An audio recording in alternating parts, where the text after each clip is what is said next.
Hello and welcome to another video from me, this tutor, and this video is going to look at the important topic of Hitler's rise to power in the years 1929 to 1934. Okay, so I'm going to look at some of the important content to help you decide, particularly if you're doing something like the AQA exam and you're doing the bullet point question. Why did Hitler get to power? Was it due to political things like his personality, his policies, the problems of Weimar? Was it more financial, looking at things like the Great Depression and the financial crisis that developed? So why did Hitler come to power? Then when we looked at that, we're going to look at how he became a dictator of Germany and seized power. So the importance of events like the election of March 1933 and the Reichstag Fire, also the enabling law, the laws to ban other political parties, his setting up of his dictatorship, the setting up of the dictatorship with events like the Night of the Long Knives as well. So have a look at this video, revise it through a few times. I've got lots of exam questions you can also practice by looking at my tutoring videos, and of course I've got more detail on this in my revision guides as well, so do have a look at that. Now over to that key content. So let's start our story with the bullet point about financial reasons and the impact of the Great Depression. So the Great Depression hits Germany, and Germany is more greatly affected than any other country really in the world apart from America itself. Remember, they had the huge amounts of loans from America. They had to pay back those loans from the Dawes Plan and other loans that America had given to Germany. So this meant a massive impact on Germany. So German businesses had to sack workers to pay back their money. And this meant by 1932 over 5.5 million people were unemployed. 40% of factory workers were sacked. So for the exam, really crucial, try and remember something like 5.5 or 6 million as a number to remember in the years 1932 to about 34.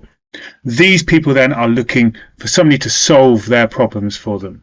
Now the Great Depression, because the government couldn't really solve the problem very easily, led to all sorts of poverty as well.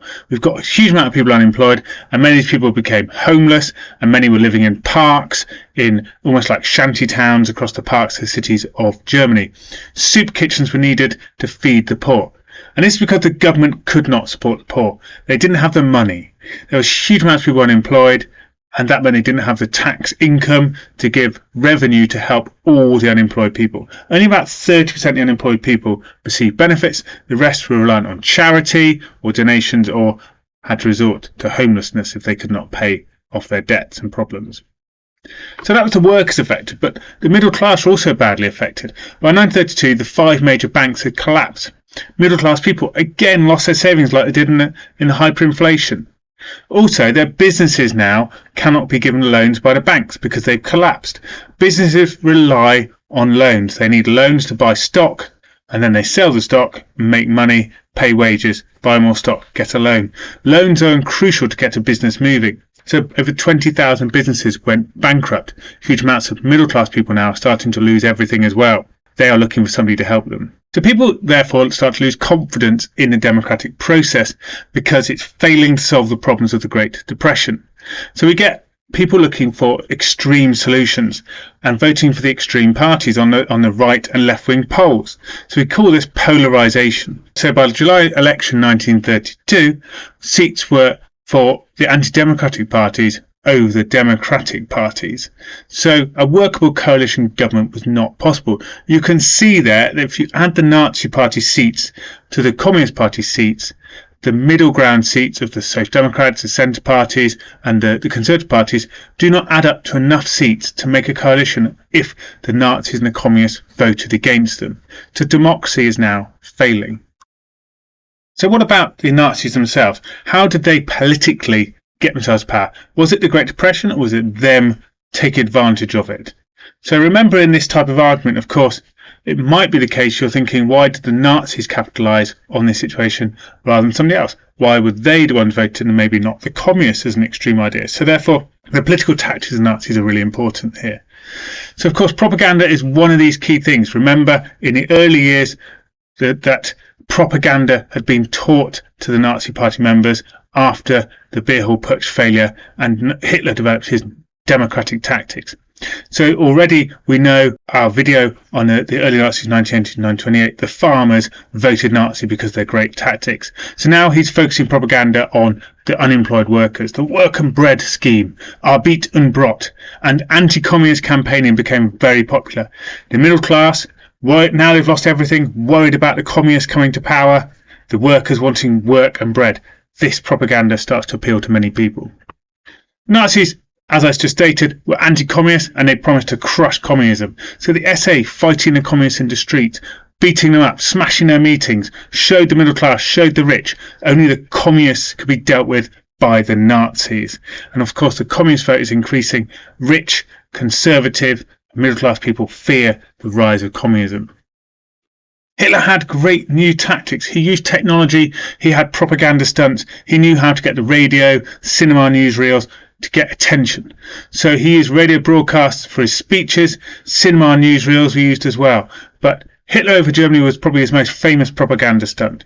In 1932, Hitler was also involved in a presidential election. He was eventually the runner-up. And one of his big stunts in this was his Hitler over Germany, flying to 20 cities in 6 days and using this new technology, the plane, and he was giving speeches at each place. You can imagine the news coverage about this big stunt, newsreel coverage in the cinemas, newspaper coverage, radio coverage. It got huge amounts of attention. However, by the end of 1932, Hitler was not becoming Chancellor. He had the largest party, the Weimar system was failing, but Hindenburg, the president, was not going to make Hitler Chancellor. So how did he become Chancellor? Here's another political failure of the Weimar system. Now, one thing to pay attention to is that in the second election of 1932, Hitler's votes decreased from 230 to 196. So there was a bit of a fading power here, and there's a bit of a crisis in the Nazi party that maybe others were not aware of. But the Schleicher von Papen incident brought Hitler to power. December 1932, von Schleicher was Chancellor over his rival von Papen. Von Papen was very upset. On the 4th of January, he made a deal with Hitler. And on 28th of January, von Schleicher's government failed. Papen went to Hindenburg saying that he feared if we didn't make Hitler Chancellor now, there might be sometimes civil war or uprising. Hindenburg agreed to make Hitler Chancellor only if von Papen was the Vice Chancellor as well.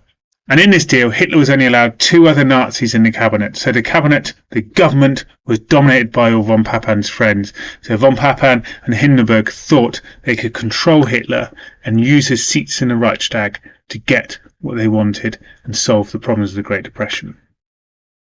So now the second part of this is about how Hitler turns himself from a very vulnerable position in January 1933 as Chancellor to being the dictator of Germany within a year and a half. How does he do this? So the first stage of this is calling an election.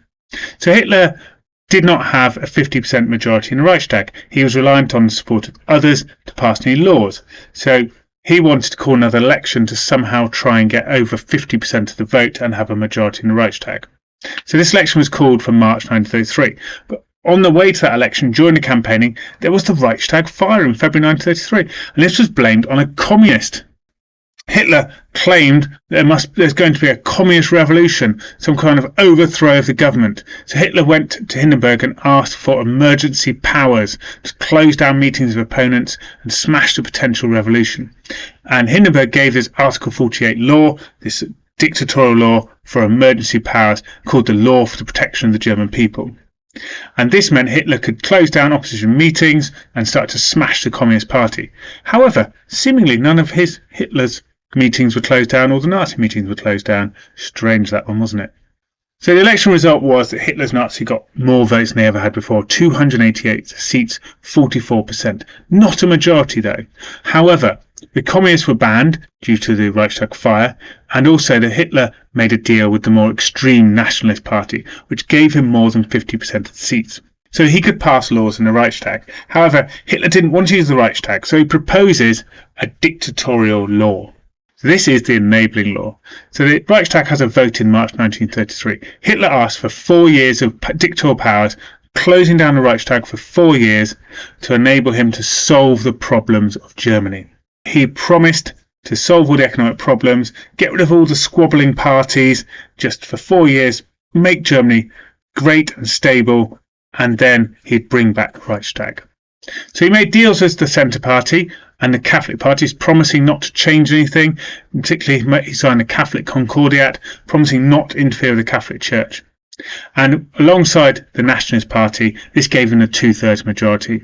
He needed to change the constitution for the next 4 years, and so he passed the enabling law. The Social Democratic Party did not support him. So now he's got the enabling law. What does he do? Well, unfortunately for the Reichstag and the other parties, Hitler was not a trustworthy person, so he straight away started to set up a dictatorship. He set up the first concentration camps and banned political opponents. Dachau was the first camp set up in March 1933, and political opponents were sent there for a form of re-education. July 1933, all opposition parties were banned, and Hitler had created a one-party state. So now there could not be any opposition to him. The next big step in terms of his control is controlling his own party. So the next big event is the Night of the Long Knives in July 1934. Hitler sent his SS men to kill opponents in his own party. In particular, Ernst Röhm was the biggest threat.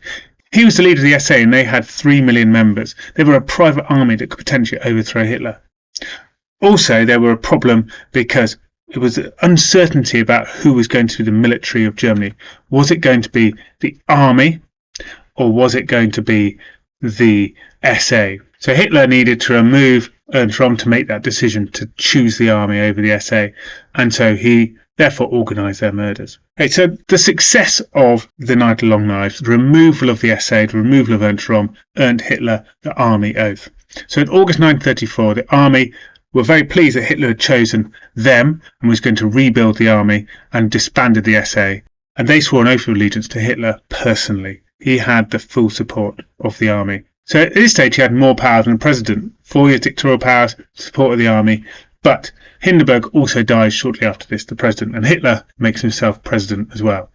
So now Hitler has the full power over Germany. I hope that gives you an idea of how Hitler rose to power, but also it gives you some sense of some of the really important events. You can start to think about explaining their impact and considering for that bullet point question, which is the most important reason for change.